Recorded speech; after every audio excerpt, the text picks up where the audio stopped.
Voilà. Alors, ce que je vais faire, c'est que je vais présenter quelques éléments du travail que j'ai effectué pendant 5 mois au JPREB sur un retour d'expérience des techniques de restauration des milieux lagunaires, principalement dans le bassin méditerranéen. Donc, en fait, il s'agit de mon stage de fin d'études en tant qu'ingénieur du génie rural et des eaux et forêts. Donc, stage que j'ai pu réaliser sur un sujet vraiment très intéressant. Alors, là, ce qu'on va faire, c'est passer en revue, en fait, les principales techniques de restauration que j'ai rencontrées sur les différents exemples étudiés et bien sûr voir un petit peu le lien avec l'étang de Berre.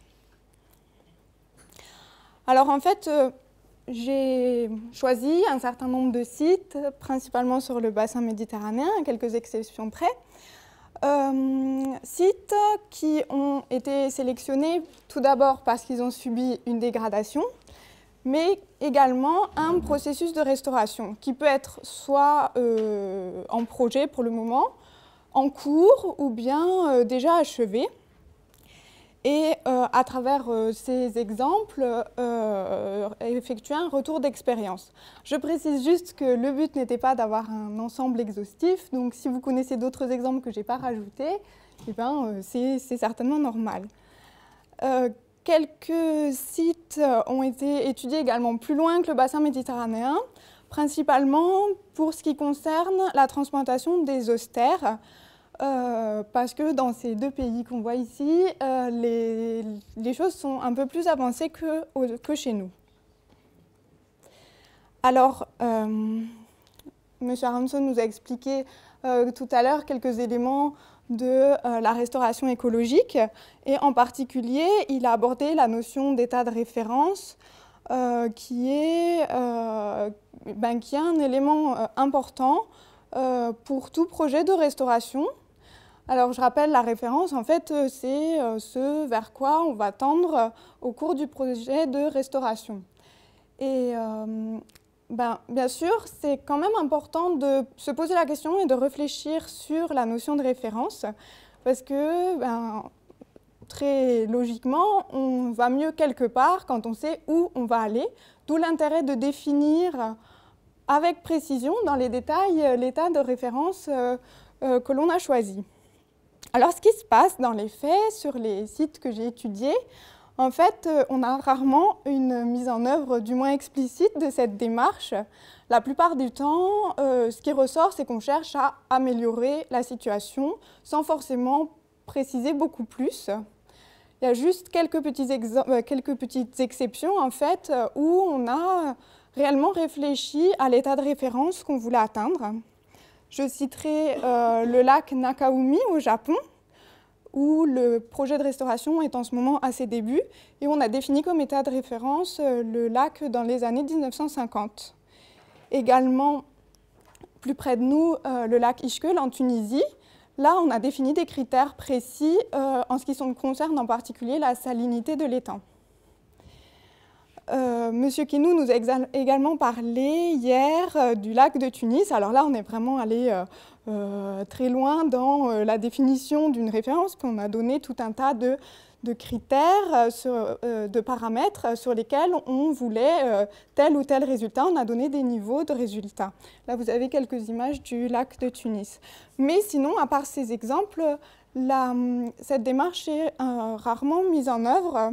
Et là, c'est intéressant de voir que dans le cas de l'étang de Berre, on a engagé cette réflexion pour un peu définir l'état de référence auquel on souhaite arriver, qui est donc une lagune profonde, marinisée, avec des écosystèmes en fonctionnement équilibré. Alors passons maintenant aux techniques de restauration que j'ai pu étudier à travers les exemples.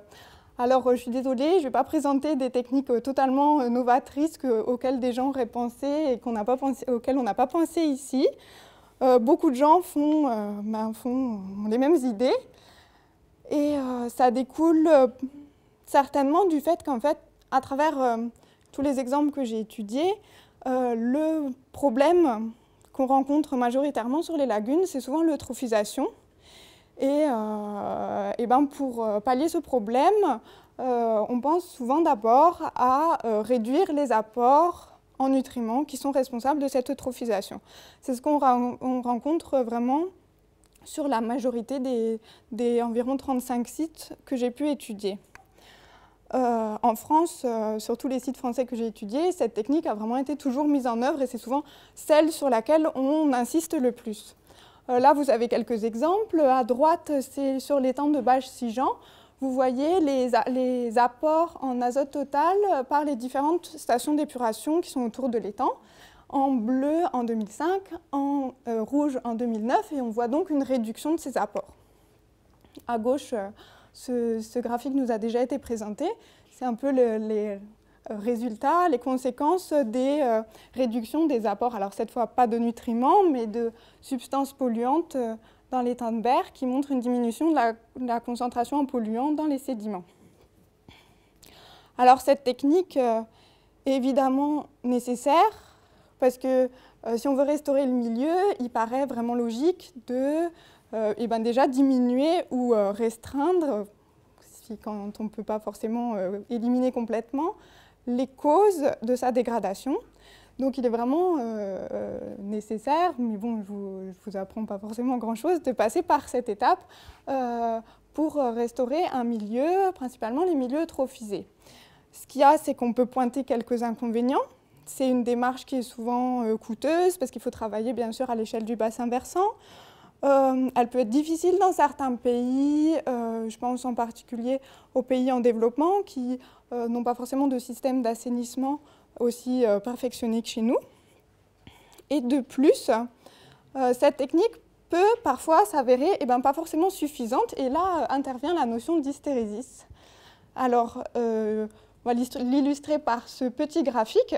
On voit un écosystème qui est déjà, alors l'échelle est complètement arbitraire, hein. Donc sur le trait vert, on voit qu'au début, il est dans un bon état, et puis il subit une perturbation qui est indiquée par le trait rouge, donc il se dégrade. Mais on voit qu'on ramène la perturbation au niveau de départ, et pour autant, le système ne se rétablit pas à son niveau initial. C'est une illustration du phénomène d'hystérésis. Il faut amorcer un peu plus encore la restauration pour permettre de voir l'état de l'écosystème remonter. Alors, pour cela, je vais aborder une autre technique qui est aussi largement employée dans les exemples que j'ai étudiés. Là, on voit la liste de tous les sites qui ont utilisé cette technique dans les exemples que j'ai étudiés. Il s'agit en fait de l'augmentation du taux de renouvellement des eaux de la lagune à travers une augmentation de la circulation des eaux.